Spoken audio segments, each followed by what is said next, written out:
Hello everyone, I am Meenu और आप मेरे साथ सुन रहे हैं अनडिजायरेबल मैरिज का एपिसोड नंबर 6। अगली सुबह सिसोदिया भवन। कल्याणी जी घर के मंदिर में बनी खाटू श्याम जी की मूर्ति की पूजा कर रही थी कि तभी वंशिका ब्लू कलर की जीन्स और व्हाइट टॉप पहने वहां आई और हाथ जोड़ते हुए अपने मन में बोली, श्याम बाबा प्लीज, आज एग्जाम है मेरा, डर लग रहा है। वैसे तो आखिरी एग्जाम है पर फिर भी संभाल लेना आप। और सर झुकाकर अपना माथा टेक उनका आशीर्वाद लेती है। फिर अपनी दादी की तरफ मुखातिब होते हुए उनके पैर छूकर कहती है, दादी माँ आशीर्वाद दो कि इस बार भी मैं टॉप करूं, क्योंकि ये मेरा आखिरी सेमेस्टर है और आज मेरा आखिरी एग्जाम, शायद आखिरी मौका भी कि मैं आपका और भाई का सर फक्र से ऊंचा कर सकूं। इस पर कल्याणी जी उसे आशीर्वाद देते हुए प्यार से उसके सर को सहलाते हुए बोली, अरे मेरी लाडो, मेरा आशीर्वाद तो हमेशा तेरे साथ है और ये आखिरी मौका नहीं, आगे बहुत मौके आएंगे हमारा सर फक्र से ऊंचा करेगी जब तू, समझी? इसलिए चल दही शक्कर खा के नाश्ता कर और फिर कॉलेज के लिए जा अपने भाई के साथ। और ये कहते हुए उसका हाथ थामकर अपने साथ डाइनिंग टेबल की ओर ले गई, जहां वंश बैठा पहले से ही उन दोनों का इंतजार कर रहा था। उन्हें आता देख वंश बोला, तो लाडो रानी तैयार हो एग्जाम के लिए? और अपने हाथ में थामा न्यूज़पेपर फोल्ड करके रखने लगा। इस पर वंशिका उसके पास बैठते हुए बोली, भाई तैयार तो हूँ लेकिन डर बहुत लग रहा है, भगवान जाने आज का पेपर कैसा जाएगा। उसकी इस बात पर वंश कुछ कहता उससे पहले ही बाहर से अंदर आता दर्श उसे देखते हुए बोला, ओए मोटू, तू वंश सिसोदिया की बहन है, तू डरते हुए नहीं डराते हुए अच्छी लगती है। ऊपर से तेरी शक्ल इतनी डरावनी है, कोई भी देखकर डर जाए, तो पेपर क्या चीज है? और ये कहते हुए वो उसके बाल बिगाड़कर उसके और वंश के बगल वाली सीट पर बैठ गया।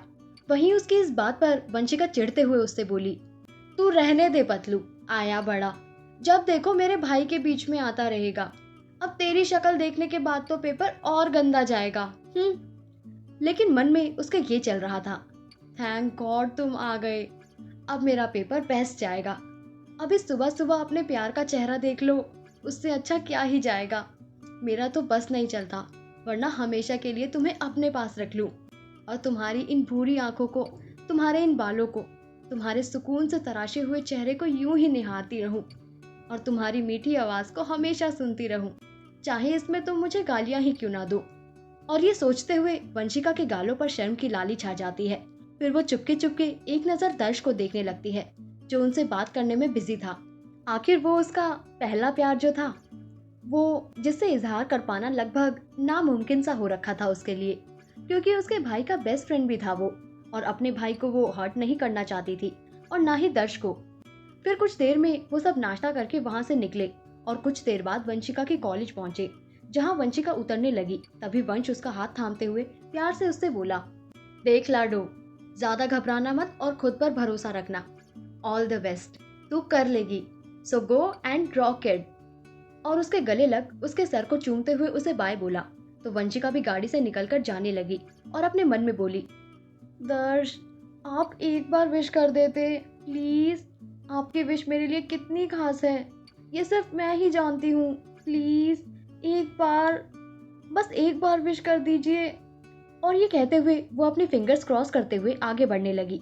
तभी पीछे से दर्श चीखते हुए बोला, ओए मोटू, तू कर लेगी, ऑल द बेस्ट।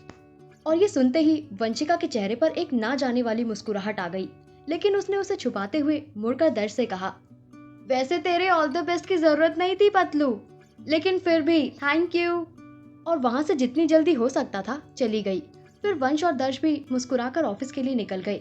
वहीं इस तरफ रिवा ने सुबह जल्दी उठकर सबके लिए नाश्ता अच्छे से बना दिया, ताकि उसकी माँ को बाद में नाश्ते का काम न करना पड़े, और सुबह सुबह ही जल्दी घर से अपनी माँ को बताकर निकल गई, ताकि मामी कुछ उल्टा बोलकर उसका दिन ना बिगाड़े। वो घर से निकलकर खाटू श्याम जी के मंदिर आई और वहाँ हाथ जोड़ते हुए बोली, हे खाटू श्याम जी, आज तक मेरा साथ दिया है, आगे भी हमेशा दीजिएगा, और मुझे उस लड़कीबाज को क्वैक क्वैक करने वाले बतख को झेलने की शक्ति भी दीजिएगा।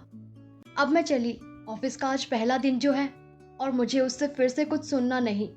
और ये कहते हुए मंदिर में माथा टेक कर वहां से निकल गई। कुछ देर बाद वो ऑटो से ऑफिस पहुंची और अंदर जाने लगी।